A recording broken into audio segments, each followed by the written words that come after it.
नमस्कार, 11 बजे की 11 खबरें लेकर हाजिर हूं मैं कंचन डोगरा नेगी। आपको बताते हैं कि यूपी विधानसभा चुनाव में कामयाबी का परचम लहराने के लिए बीजेपी ने पूरी ताकत झोंकी हुई है। 4 चरण पर अब तक मतदान हो चुका है, वोटिंग हो चुकी है और 5वें और 6ठे चरणों के चुनाव का प्रचार काफी जोरों शोरों से चल रहा है। पीएम मोदी लगातार यूपी में चुनाव प्रचार कर रहे हैं। बीजेपी के पक्ष में माहौल बनता हुआ नजर आ रहा है। आज पीएम मोदी अमेठी और प्रयागराज में ये 2 जनसभाएं इन जगहों पर करने वाले हैं। दोपहर 12 बजे अमेठी में होंगे और दोपहर 1 बजे प्रयागराज में पीएम मोदी की रैली होगी।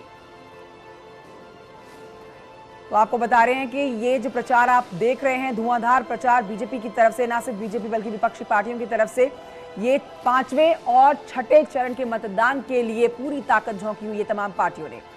आज अमेठी और प्रयागराज का दौरा प्रधानमंत्री नरेंद्र मोदी का।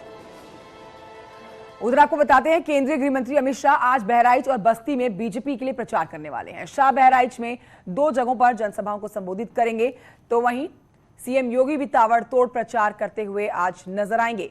सीएम योगी आज बाराबंकी, श्रावस्ती, बहराइच और अयोध्या के दौरे पर रहने वाले हैं। सीएम योगी अयोध्या में जनसभा और बीजेपी प्रत्याशी वेद प्रकाश गुप्ता के लिए रोड शो भी करने वाले हैं। सीएम योगी रात में अयोध्या में ही विश्राम करेंगे और संतों महंतों से मुलाकात का भी कार्यक्रम है।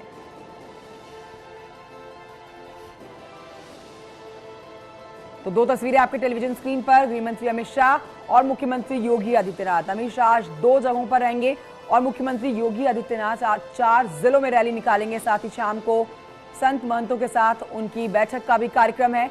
तो पूरी तरह से एक बार फिर से ये डबल इंजन की सरकार जो है, अपनी सरकार बनने का जो दावा पेश कर रही है, उसके लिए एक बार फिर से चुनाव प्रचार में जोर आजमाइश चरम पर रहने वाली है। केंद्रीय कानून मंत्री किरेन रिजिजू की बात करें तो अखिलेश यादव पर निशाना उन्होंने साधा है। ट्विटर में उन्होंने ट्वीट करके लिखा कि मैं जानता था कि अखिलेश यादव दलितों की भावनाओं के प्रति कभी गंभीर नहीं रहे, लेकिन भगवान बुद्ध का ये खुला अपमान भारत के लोकाचार के साथ साथ खुद का भी अपमान है। किरेन रिजिजू, केंद्रीय मंत्री किरेन रिजिजू का ट्विटर हैंडल आपके सामने, ट्वीट करके सीधे तौर पर अखिलेश यादव पर निशाना साधा है। अखिलेश यादव पर भगवान बुद्ध का अपमान करने का, साथ ही भारत के तमाम लोगों के अपमान का गंभीर आरोप किरेन रिजिजू ने लगाया। प्रतापगढ़ की बात करें तो प्रतापगढ़ में 27 फरवरी को वोटिंग होनी है। कांग्रेस के नेता प्रमोद तिवारी इन दिनों अपनी बेटी के प्रचार में जुटे हैं। आराधना मिश्रा रामपुर खास से उम्मीदवार है। चुनाव प्रचार के दौरान न्यूज 18 की टीम मौके पर पहुंची और प्रमोद तिवारी के साथ आराधना मिश्रा से बातचीत की। मौजूद हैं वरिष्ठ कांग्रेसी नेता प्रमोद तिवारी, जो आजकल तूफानी चुनाव प्रचार करने में जुटे हुए हैं। प्रमोद जी, स्वागत है आपका न्यूज 18 पर। क्या कहेंगे, रामपुर खास में तो मैं मौजूद हूं और देख रहा हूं सभा को, लेकिन उत्तर प्रदेश में आप कांग्रेस का क्या भविष्य देख रहे हैं?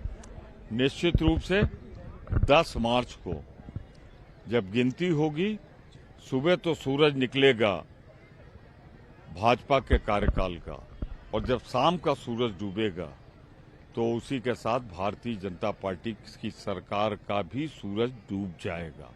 ये तय है और प्रियंका गांधी के नेतृत्व में कांग्रेस का आना तय। आप सबसे बड़ा मुद्दा इन चुनावों में क्या मानते हैं? भारतीय जनता पार्टी की तरफ से लगातार लॉ एंड ऑर्डर की बात की जाती है, कानून व्यवस्था की बात की जाती है, विमेन सिक्योरिटी की बात की जाती है। मैं सुन रहा था आपको, आप यहाँ पर छुट्टा पशुओं की जो समस्या है वो बड़ा मुद्दा है। सबसे बड़ा मुद्दा इन चुनावों में क्या है? महंगाई, छुट्टा जानवर, बेरोजगारी और कानून व्यवस्था। क्या इसके पहले बलात्कार के बाद रात के अंधेरे में लड़की जलाई गई थी, हाथरस में जो हुआ? क्या रिपोर्ट लिखाने जो मुख्यमंत्री के यहाँ गई, उस लड़की के बाप को पीट पीट के मारा गया था उन्नाव में? क्या इसके पहले कभी हुआ कि किसानों पर गाड़ी चढ़ा कर रौंद दिया जाए, जैसा लखीमपुर में हुआ? जिस तरीके से महिलाओं का उत्पीड़न, जिस तरीके से बलात्कार बढ़ा है, डकैती बढ़ी है, जिस तरीके से बुलडोजर कुछ खास वर्गों पे चला है, मैं इल्जाम लगा रहा हूं, भाजपा के अपराधी के ऊपर नहीं, लेकिन जो बहुत बड़े अपराधी भी नहीं थे, उनके टखनों में गोली मारी गई है। तो जाति और धर्म देख के मारी गई है। ये सारे मुद्दे हैं। बेरोजगारी सबसे बड़ा मुद्दा है। तो मैं यही कहना चाहता हूं, जनता ने मन बना लिया है और भाजपा का जाना तय है। केंद्रीय गृह मंत्री अमित शाह ने नेटवर्क 18 को इंटरव्यू दिया और उसमें कहा कि मायावती का वोट बैंक अभी बरकरार है। आप इसको किस नजरिए से देखते हैं?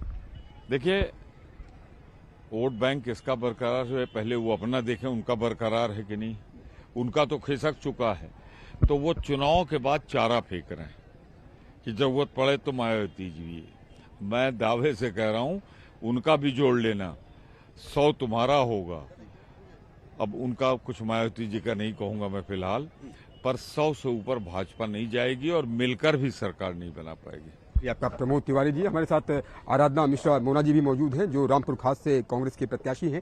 मैडम, आप क्या कहेंगी? मैं यहाँ पर जनसभा में मौजूद हूँ और क्या वादे हैं, क्या दावे हैं, और इस बार रामपुर खास की जनता से विशेष तौर पर आपने कौन सा वादा किया है, क्या वादा कर रही है? देखिए, रामपुर खास मेरे लिए क्षेत्र नहीं है, यहाँ की जनता मेरे लिए मतदाता नहीं है। 42 वर्षों से ये मेरा परिवार है और यहाँ के लोग मेरे परिवार के सदस्य हैं। लगातार यहाँ पे सबका आशीर्वाद मिलता रहा है और 2 ही मुद्दे रहे हैं रामपुर खास में। 9 वर्षों तक मेरे पिता ने रामपुर खास की जनता की सेवा की और सतत विकास, यही रामपुर खास का मूल है। लोगों से आप क्या अपील करेंगे कि 27 फरवरी को अपने मताधिकार का प्रयोग करने के लिए अवश्य निकले और इसमें भी एक रिकॉर्ड बनाएं? रामपुर खास का नाम ही खास है और हमेशा रामपुर खास ने कीर्तिमान बनाया है, रिकॉर्ड बनाए हैं। और जिस तरह का प्यार और आशीर्वाद इस चुनाव में मुझे दिखने को मिल रहा है, मुझे पूरा भरोसा है कि रामपुर खास फिर एक नया रिकॉर्ड बनाने जा रहा है। मैं सबसे यही अपील करूंगी कि आने वाली 27 तारीख को आपका एक एक मत जो पड़ेगा मुझे मिलेगा, वो मेरे लिए आशीर्वाद भी होगा और रामपुर खास के विकास की और गरीब की सुरक्षा की गारंटी भी होगी। बहुत शुक्रिया आराधना मिश्रा जी जो रामपुर खास से कांग्रेस के प्रत्याशी हैं। निश्चित तौर पर 27 फरवरी को यहाँ मतदान होना है। न्यूज 18 भी आप सभी से यही अपील करता है कि आप 27 फरवरी को घरों से अवश्य निकलिए और अपने सबसे बड़े अधिकार का प्रयोग अवश्य कीजिए। कैमरा पर्सन अभिषेक शर्मा के साथ उमेश श्रीवास्तव, न्यूज 18, रामपुर खास, प्रतापगढ़। और आइए अब आपको सोनभद्र जिले की तरफ लिए चलते हैं जहां पर रॉबर्टसनगंज की एक वीडियो आपको दिखाएंगे हम, और ये सीन देखकर पहले आप सोचेंगे कि ऐसा क्यों हो रहा है और फिर शायद आपको भी हंसी आ जाए।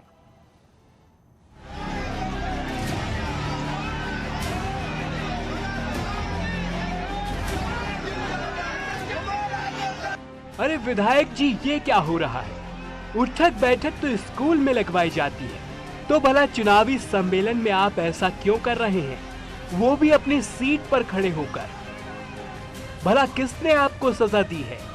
ये सवाल आपके मन में भी जरूर आ रहे होंगे। तो रुकिए और ध्यान से सुनिए नेताजी की उठक बैठक का सियासी फलसफा।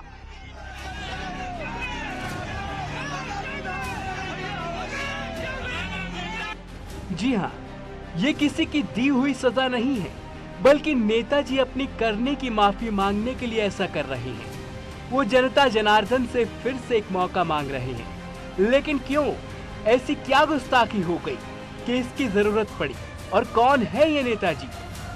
दरअसल जनता के सामने सियासी कसरत करते दिख रहे ये है सोनभद्र की रॉबर्ट्सगंज सीट से विधायक भूपेश चौबे, जो समझ रहे हैं कि अगर फिर से सत्ता की चाबी पानी है तो उनकी किस्मत का ताला खोलने वाली जनता की नाराजगी दूर करना बहुत जरूरी है। अब सोचिए कि इलाके की जनता अपने प्रतिनिधि से खफा क्यों हो सकती है? तो ठीक सोचा आपने। विधायक जी 5 सालों तक अपने क्षेत्र से रहे नदारद, और ये बात उन्होंने कुछ इस कदर महसूस की कि माफी मांगने के लिए अपनी सीट पर खड़े होकर करने लगे उठक बैठक। साथी रोकते रहे, मगर वो कहां मानने वाले थे। जनता जनार्दन का विश्वास जो जीतना था।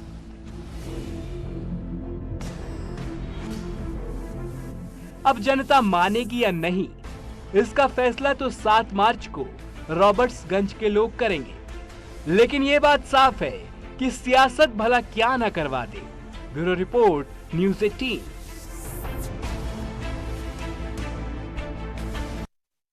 तो राजनीति के रंग बड़े अनोखे हैं, ये आप इन तस्वीरों में देख रहे थे। बढ़ते हैं आगे। लखनऊ से एक बड़ी खबर आ रही है, ताल कटोरा इलाके से बड़ी खबर, जहां पर आलमनगर फ्लाईओवर पर कांवड़ियों ने जमकर हंगामा किया। कार की टक्कर लगने पर कांवड़ियों ने लाठी डंडों से कार पर हमला बोल दिया। कार को घेर कर पूरी तरह से तोड़फोड़ की गई। तो ये तस्वीरें आप देख रहे हैं लखनऊ से आती हुई तस्वीरें, जहां पर कल वोट डाले गए हैं। आलमनगर फ्लाईओवर से हम बता रहे हैं आपको, कांवड़ियों ने जमकर हंगामा किया। कार की टक्कर लगने पर कांवड़ियों ने अपना गुस्सा कुछ इस कदर दिखाया कि लाठी डंडे लेकर कार पर ही हमला बोल दिया। कार को पूरी तरह से घेर कर तोड़फोड़ की गई। लखनऊ से बड़ी खबर, तस्वीरें एक्सक्लूसिव आपके सामने। लाठी डंडे सिर्फ कार पर ही नहीं बरसाए गए हैं। देखिए एक शख्स भी है, इसके ऊपर भी ताबड़तोड़ डंडों से वार किया जा रहा है। ताल कटोरा इलाके के आलमनगर फ्लाईओवर की तस्वीरें। गहमा गहमी मच गई उस वक्त जब इन कांवड़ियों ने डंडों से इस गाड़ी के ऊपर हमला कर दिया। और इसी खबर के साथ एक छोटे से ब्रेक लिए यहां पर रुक रहे हैं, जल्द लौटेंगे। महिलाओं के लिए अक्सर भीड़ भाड़ वाली जगह पर वॉशरूम को ढूंढना बहुत मुश्किल हो जाता है। वुलू एक ऐसा ही सोशल एंटरप्राइज है जिसने इस समस्या का हल खोज निकाला है। ये ऐप आपको न सिर्फ एक साफ सुथरा टॉयलेट ढूंढने में मदद करेगा, बल्कि एक छोटा सा ब्रेक लेने की भी जगह खोजता है। देखिए हमारी मिशन पानी की report.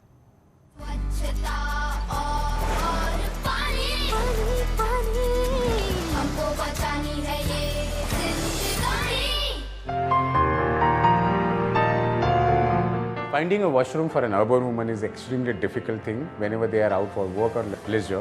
Wulu is exactly solves this problem. Wulu is a low discovery platform that aggregates washroom in commercial establishment like restaurants, cafes, stores or any shop for that matter.